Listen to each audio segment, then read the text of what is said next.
Order 11 का rule 5 हमारा बात करता है कि निगम कॉरपोरेशन मतलब क्या है कि एक पार्टी आपकी कोई एक नॉर्मल पार्टी है और सामने वाली पार्टी में क्या है कोई कॉरपोरेशन है या फिर कोई ग्रुप है या फिर संस्था है बॉडी है। तो समझिए कि अगर किसी सिविल सूट में कोई एक पार्टी तो नॉर्मल पार्टी है और सामने वाली पार्टी जो क्या है कॉरपोरेशन है, ग्रुप है, संस्था, बॉडी है, जैसे कि कोई कंपनी हो गया, बैंक हो गया, ट्रेड यूनियन हो गया, सोसाइटी हो गया, तो उस केसेस में जो इंटरोगेटरी लिखित प्रश्न होंगे सीधे उस संस्था के नाम पर नहीं दिए जा सकते बल्कि उस संस्था के किसी सदस्य को या फिर अधिकारी को भेज दिए जाएंगे डायरेक्ट। यानी कि सामने वाली पार्टी एक व्यक्ति नहीं है, वो एक कंपनी है। अब कंपनी में किस व्यक्ति से क्वेश्चन पूछे गए हैं इंटरोगेटरीज में उसका आपको नहीं पता है, तो उसके लिए आपको कोर्ट से अनुमति लेनी होगी। ठीक है, कोर्ट अनुमति देने का आदेश जारी करेगा कि इंटरोगेटरीज जो है कंपनी या संस्था के किस सदस्य या अधिकारी से पूछे जाएंगे, वो आपको रिप्लाई देगा।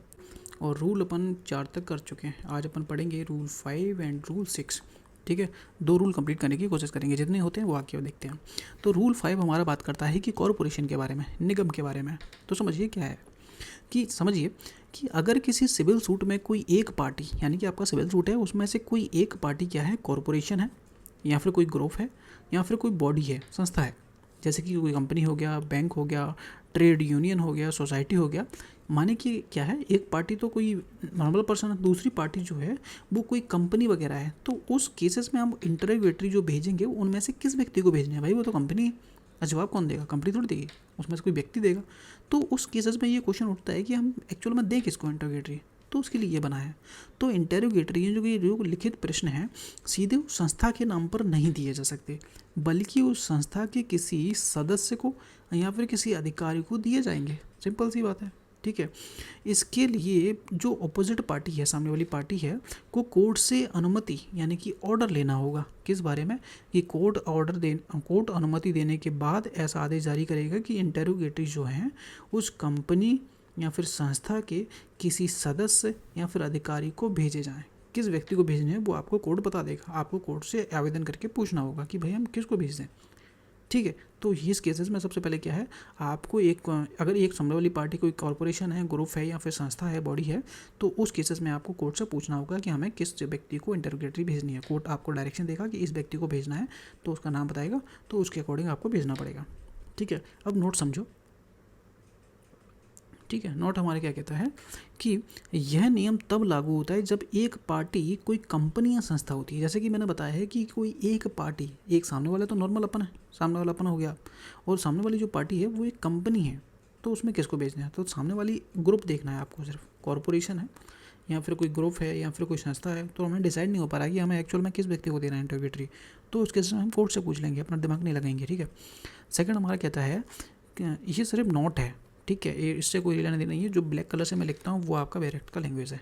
ठीक है, तो सेकंड हमारा कहता है कि ऐसा पक्ष जो इनकॉर्पोरेटेड, जैसे कि कोई कंपनी एक्ट के तहत बनी हुई है, या फिर अनइनकॉर्पोरेटेड जैसे कोई पार्टनरशिप फर्म हो गया, दोनों हो सकते हैं। इंटरोगेटरी भेजने के लिए जो अपोजिट पार्टी को कोर्ट से अनुमति लेनी होती है कि कोर्ट यह तय करेगी कि किस अधिकारी को या फिर किस सदस्य को ऐसे प्रश्न भेजने चाहिए, जो उसका जवाब देगा। ठीक है, अब हमारे इसका एग्जांपल निकलता है, एग्जांपल से पूरा क्लियर हो जाएगा रूल क्या है। मान लीजिए जो हमारा प्लेंटिफ है वो किसी कंपनी के ऊपर सू करता है, यानी कि कंप्लेंट वो करता है, सूट फाइल करता है। ABC प्राइवेट लिमिटेड कंपनी है, उसके अगेंस्ट में सूट फाइल करता है, नाम की कंपनी में मुकदमा किया जाता है। अब प्लेंटिफ चाहता है कि कंपनी से यह पूछा जाए कि क्या आपने 10 जनवरी 2023 को हमारे साथ कोई सप्लाई कॉन्ट्रैक्ट साइन किया था या नहीं किया था। तो प्लेंटिफ को सीधे कंपनी पे यह सवाल नहीं पूछा जा सकता, उसे कोर्ट से अनुमति लेनी होगी कि वह जो इंटरोगेटरीज हैं कंपनी के मैनेजिंग डायरेक्टर को या फिर किसी फाइनेंस ऑफिसर को, किस व्यक्ति को भेजने हैं वो हमें बताइए। तो कोर्ट इसके लिए आपको अनुमति दे देगी और वही अधिकारी उसका उत्तर देगा। तो ये था हमारा रूल 5 यानी कि ऑर्डर 11 का रूल 5। इसमें कोई कन्फ्यूजन नहीं होगी, बहुत ईजी है। ठीक है, और वीडियो पसंद आए लाइक सब्सक्राइब जरूर करना। ठीक है, अब चलते हैं नेक्स्ट रूल पे। रूल 6 हमारा बात करता है कि परिप्रश्नों के संबंध में उत्तर द्वारा आक्षेप, यानी कि कोई इंटरोगेटरी आई है आपके पास, अब उसमें कोई क्वेश्चन लिखा है, उसके ऊपर से आपको ऑब्जेक्शन उठ रहा है कि मेरे को ये क्वेश्चन नहीं लग रहा भाई, इसको ये मेरे को नहीं लग रहा है ठीक, तो उस पर आप ऑब्जेक्शन कर सकते हो। तो ऑब्जेक्शन कैसे क्या है उसके बारे में रूल बता रहा है। समझिए क्या कह रहा है, जब किसी पार्टी को इंटरोगेटरी यानी कि लिखित प्रश्न भेजे जाते हैं तो हर प्रश्न का उत्तर इतना ज़रूरी नहीं होता। उसने 10 क्वेश्चन पूछे हैं आपसे इंटरव्यूटरीज में, तो आपको सभी के जवाब देना ज़रूरी नहीं होता, इतना याद रखना है। अगर किसी प्रश्न पर आपको ऑब्जेक्शन है तो उस आपत्ति को आप उत्तर देते समय अपने शपथ पत्र यानी कि एफिडेविट इन आंसर में बताई जा सकती है। मतलब क्या होता है भाई, एफिडेविट आंसर क्या है, इसको मैंने लिख दिया ताकि कन्फ्यूजन बिल्कुल नहीं हो, बिल्कुल समझ में आ जाए जो नए नए हैं। उत्तर देने वाली पार्टी को हर प्रश्न का जवाब शपथ पत्र पे देना होगा, यानी कि ओथ पे देना होगा, ऑन ओथ पे। अब क्यों देना है मैं आगे बताऊंगा। यानी वह एक शपथ पत्र एफिडेविट दाखिल करती है जिसमें उसके प्रत्येक प्रश्न का क्रमवार यानी कि क्रम से उत्तर दिए होते हैं। अपने क्रम से प्रश्न पूछोगे तो क्रम से तुमको जवाब भी तो मिलेंगे, तो किस प्रश्न का क्या जवाब उसको आप लिखना पड़ेगा क्रम से, तो क्रम से लिखा होता है।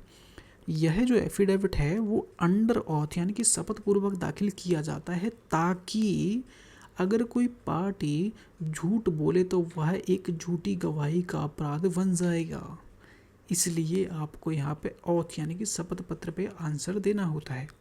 ठीक है, अब समझते हैं कि किन कारणों पे आप ऑब्जेक्शन ले सकते हो, किन ग्राउंड पे आप सामने वाली पार्टी से ऑब्जेक्शन ले सकते हो, वो आपको देखने हैं।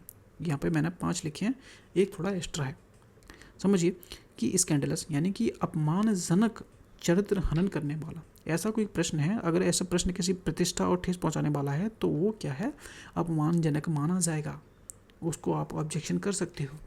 मतलब उदाहरण, क्या आपने अपनी पत्नी को धोखा दिया था, ऐसे प्रश्न मुकदमे से संबंधित नहीं है और सिर्फ चरित्र हनन करते हैं। ठीक है, मैंने एग्जाम्पल दिया ताकि क्लियर हो जाएगा। सेकंड हमारा कहता है कि इरेलीवेंट यानी कि वो रिलेवेंट ही नहीं है।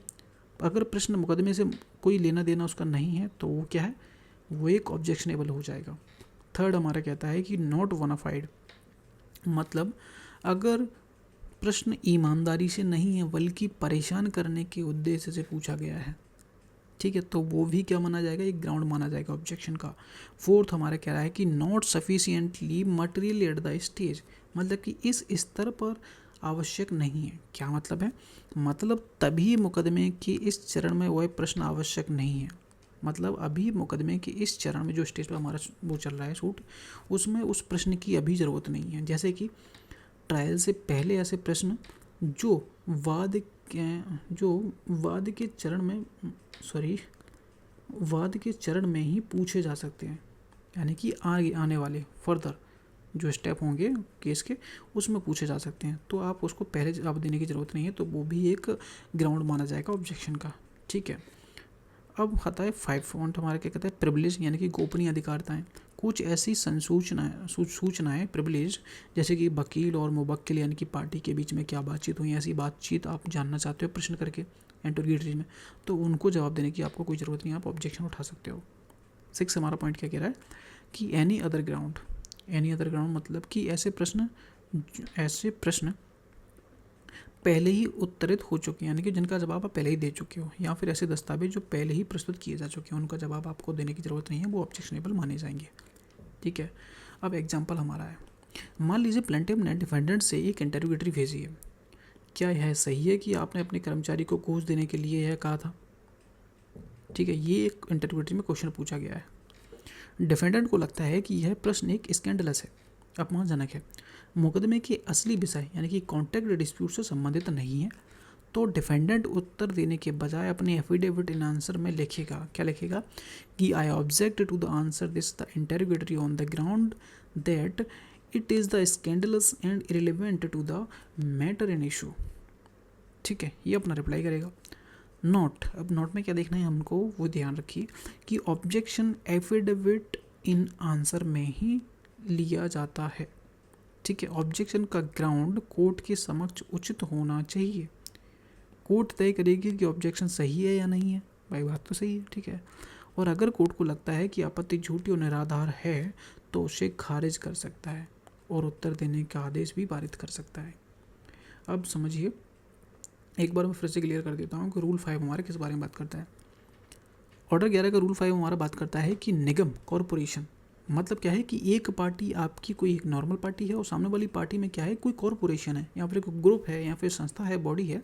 तो समझिए कि अगर किसी सिविल सूट में कोई एक पार्टी तो नॉर्मल पार्टी है और सामने वाली पार्टी जो क्या है, कॉरपोरेशन है, ग्रुप है, संस्था, बॉडी है, जैसे कि कोई कंपनी हो गया, बैंक हो गया, ट्रेड यूनियन हो गया, सोसाइटी हो गया, तो उस केसेस में जो इंटरोगेटरी लिखित प्रश्न होंगे सीधे उस संस्था के नाम पर नहीं दिए जा सकते, बल्कि उस संस्था के किसी सदस्य को या फिर अधिकारी को भेज दिए जाएंगे डायरेक्ट।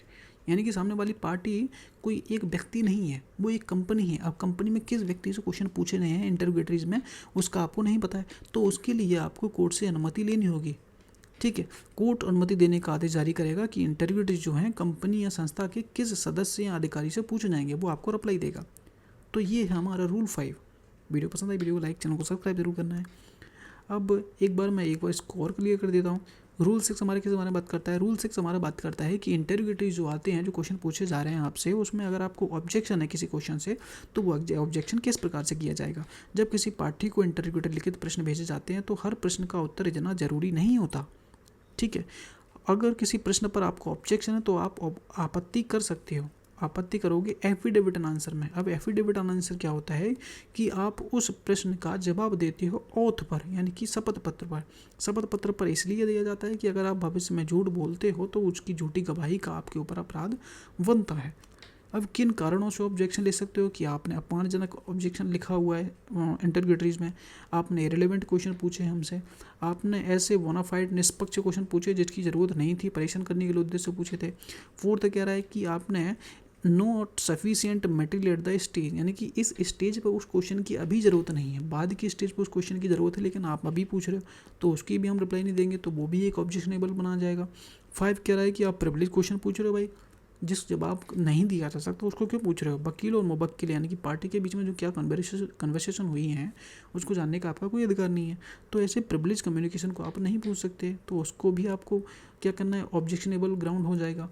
और लास्ट में कह रहा है कि एनी अदर ग्राउंड, जिसका आप पहले ही उत्तर दे चुके हो या फिर जिसका दस्तावेज आप पहले ही प्रस्तुत कर चुके हो कोर्ट के सामने, तो उनका जवाब आपको इंटरोगेटरी में देने की कोई ज़रूरत नहीं है। तो ये हमारा रूल 6 भी यहाँ पे क्लियर होता है। वीडियो पसंद आई, वीडियो को लाइक, चैनल को सब्सक्राइब जरूर करना। मिलते हैं नेक्स्ट वीडियो में। Thank you.